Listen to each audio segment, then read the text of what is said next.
This is a video response to Qualia Soup's Irreducible Complexity Cut Down to Size video. Please watch Qualia Soup's video first. I want to commend Qualia Soup on a good set of presentations. I appreciate the clear and articulate explanations to otherwise fairly complex topics. To clarify, I am not a supporter of the intelligent design movement, nor of intelligent design being taught in public schools. But I consider the topic of irreducible complexity worth evaluating further. In my opinion, the phrase irreducible complexity was an unfortunate choice of words. It sounded really good at first and quickly got the public's attention, but ended up backfiring and destroying the very thing Behe was trying to accomplish. To prove that something is not irreducibly complex, all that is needed is one single reduction. Kenneth Miller did this with the flagellum and the type 3 secretory system. However, being able to point to one or even a handful of reductions for structures that might require hundreds of them only takes us so far. Can it be that some structures, though partly reducible, might still be too complex to evolve? The answer from the evolution supporter will typically be no. There's no reason to think that structures could not evolve. After all, the evolutionary process is backed up by a wealth of evidence. We know of no alternative, scientifically valid process that could explain how such structures would come to exist apart from evolution. Intermediate stages do exist in nature, and there are known mechanisms that can produce the apparently irreducible elements.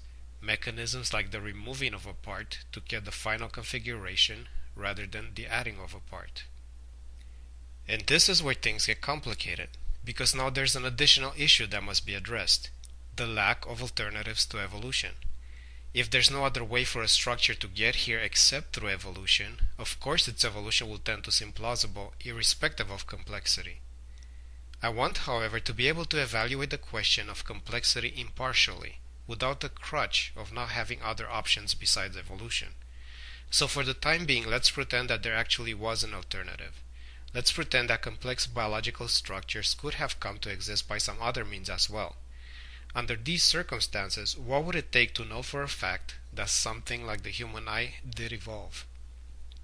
Well, the only way to determine with certainty the potential of a structure to evolve is to retrace the actual steps the structure would have to take to evolve.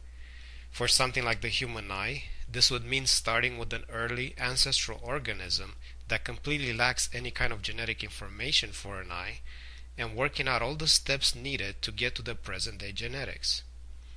We will need to take a look not only at the development of the seeing apparatus, but also of a nervous system capable of processing the visual data.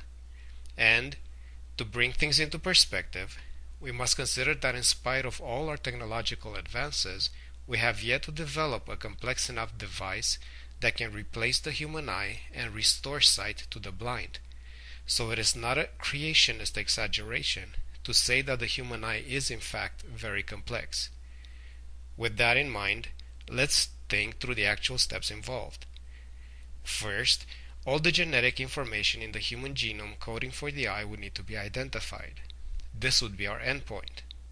As already mentioned, the starting point would need to be an organism on the human ancestral tree whose DNA contains no genetic information relating to any kind of eye precursor. We would then need to work out all the intermediate stages that would take us from a state where no genetic information for the eye exists to the current genetic state.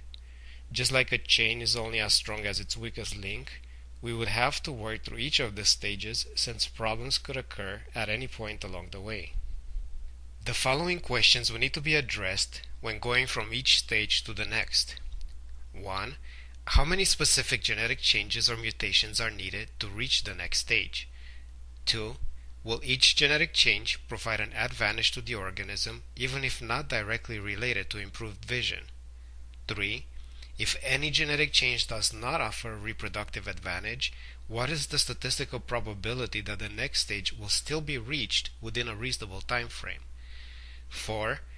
Will there ever be situations where to reach the next stage, genetic changes will have to occur that will place the organism at a temporary disadvantage? And if so, how likely is it to reach the next stage in spite of this? And 5. Does the rate of improvement derived from this statistical analysis coincide with what can be observed in the fossil record, and can accurate predictions be made? The only other things we know of with comparable complexity are man-made devices, and with these, the more complex a device is, the more individual changes are needed to bring it to the next level of complexity. Sometimes all parts have to be removed in order for better ones to be put in place. At other times, entire shifts in architecture must occur.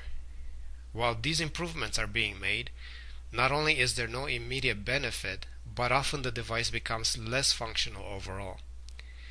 If the same thing happened in living organisms, natural selection would actually resist such changes.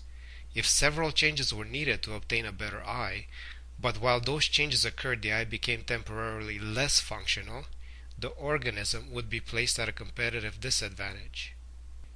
Even if it could be demonstrated that in complex biological structures this is never the case, and somehow the needed changes to get from one stage to the next would never place the organism at a disadvantage, natural selection still has nothing to work with unless there is an actual advantage each step of the way. And the more complex the structure, the more unlikely it is that every minor change will provide an advantage. When the eye is in the earlier stages of development, it's easy to see how statistically improbable changes could still occur. The enormous population sizes of most simple organisms and their fast reproductive rates could account for otherwise unlikely genetic changes. But as organisms become more complex, population sizes decrease dramatically and reproductive rates slow down as well. So while the eye is in need of more complex changes, the opportunity for them to occur is significantly reduced. All in all, if we really did approach the eye's evolution impartially, we would probably be a lot less certain that something like the human eye could evolve. We would feel that a lot more evidence was needed to know for sure, evidence which we very likely don't even yet have the technical ability to produce. Now this might appear like an argument against evolution, but rather it is evolution that was intended to be a solution to the problem of biological complexity. And for a solution to be valid, it needs to account for all the complexities of the problem it is trying to address.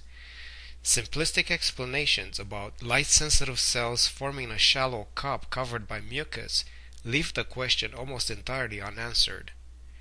So while Behe might have overreached with his claim of irreducible complexity, semi-irreducible complexity is very much still a factor.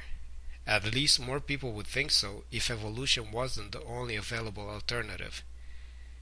I can address the topic of evolution alternatives in a future video if there is sufficient interest.